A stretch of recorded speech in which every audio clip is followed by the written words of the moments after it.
Have with us Mr. Sanjay Joshi, Chairman cum Managing Director, Oriental Insurance Company Limited.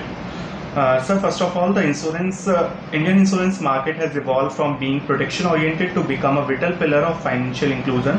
How do you assess the maturity of the market today, both in terms of reach and resilience? Reach and resilience. Okay.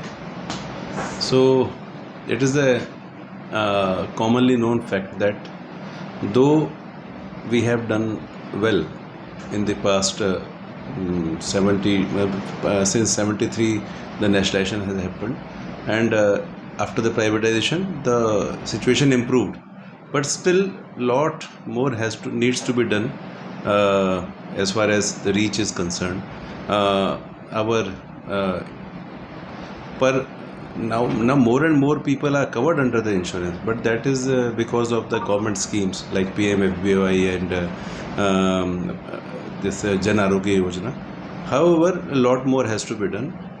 And regarding resilience, yes, resilience where we have done far better.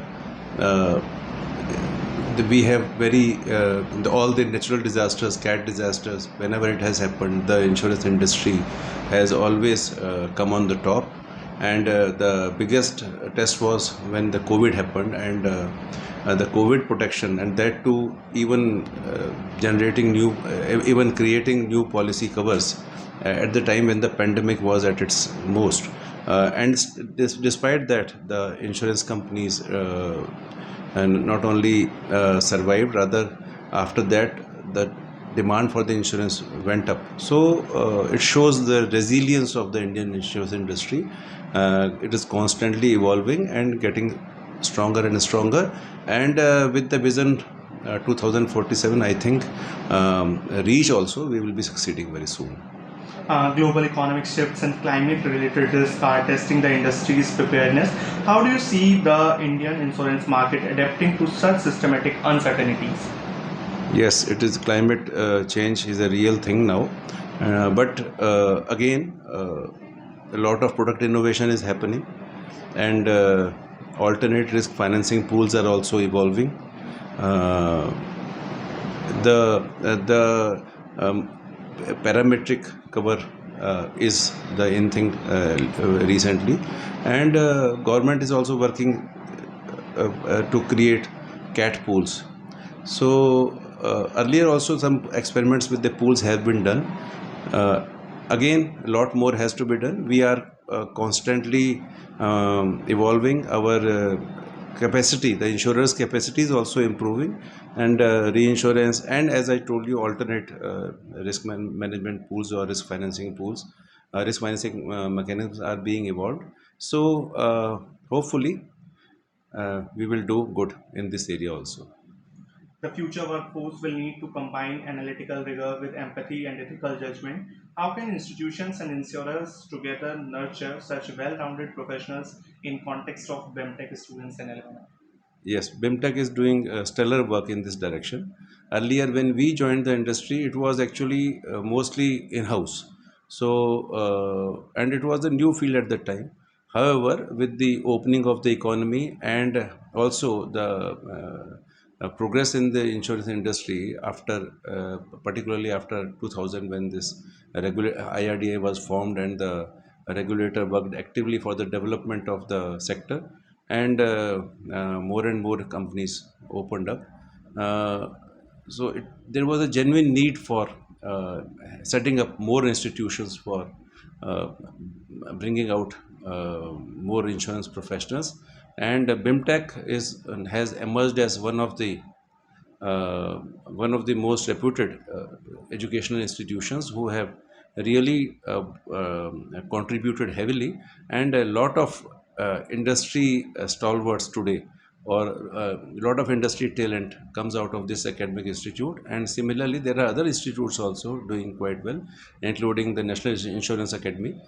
My all the best wishes for BIMTECH on having their 25th foundation day, and they are actually setting a lead for others also. So I hope it will further keep on nurturing the young talent of India, young talent of India. Thank you. We have with us Professor S.L. Gupta. So first of all, welcome in 10 News. How does it feel to be back on campus after all these years? No, I have been that way looking or inquiring about the campus. I remained up to 2012 here, and I was chairperson of the insurance wing and retired in 2012 March. Okay. So what's the first memory that comes to the mind when you think of your time at BIMTECH? BIMTECH had been a sort of change for me. I never thought that I'll be a lecturer or something. I had a mind to go uh, for the uh, legal practice as an advocate. Yeah. And before coming, I had already registered myself with the Delhi High Court Bar Association. Sir, how has your journey been since leaving BIMTECH? How has your journey been since leaving BIMTECH? Since leaving, yes, I was in great demand with a lot of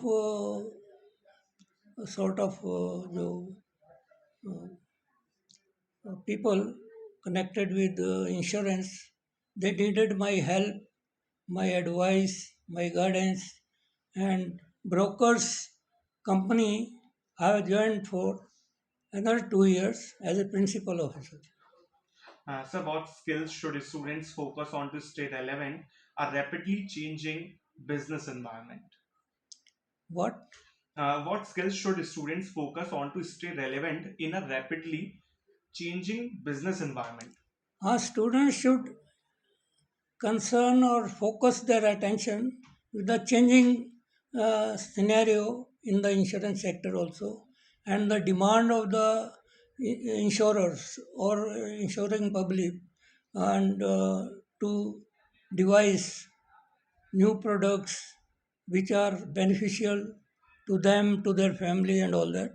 And there are a lot of expansion has taken place. Thank you. Thus, Mr. Pankaj Somar, Head India and Southeast Asia EXA Climate Change and Sustainability Professional with over 22 years of experience. Sir, first of all, from your own journey, what personal and professional skills proved essential in leading through change? Well, since we are part of insurance industry, change is the only constant, and we have seen so many disruptions in this industry in last several decades. So I think adaptation becomes the key for anyone to lead in any of the respective positions. So for me, that's the main skill for anyone to lead and to survive with all these disruptions. How do you assess the current growth trajectory of the Indian insurance market in the context of global financial trend? Look, insurance in India, and I'll not get into the statistical numbers, but it is growing phenomenally well. It is one of the leading job provider industry as well. And we have also witnessed that in the times when global financial industry was in recession, insurance was only sector which basically survived despite all the challenges. So in I mean the future of insurance is going to be even more wild, and we see a lot of jobs coming up so far as Indian insurance and reinsurance industry is concerned. What vision would you like to see to take shape at the intersection of education and insurance of both BIMTech and the India's insurance sector? So look, BIMTech is in any case pioneer in launching this particular course. So this was the first ever course launched 25 years back, and today we are celebrating that the silver jubilee of that particular course. But now, since the industry is seeing disruptions in every decade, I think the BIMTech also has to evolve with the changing landscape, and that's where I guess the industry and academia relationship is going to be extremely critical.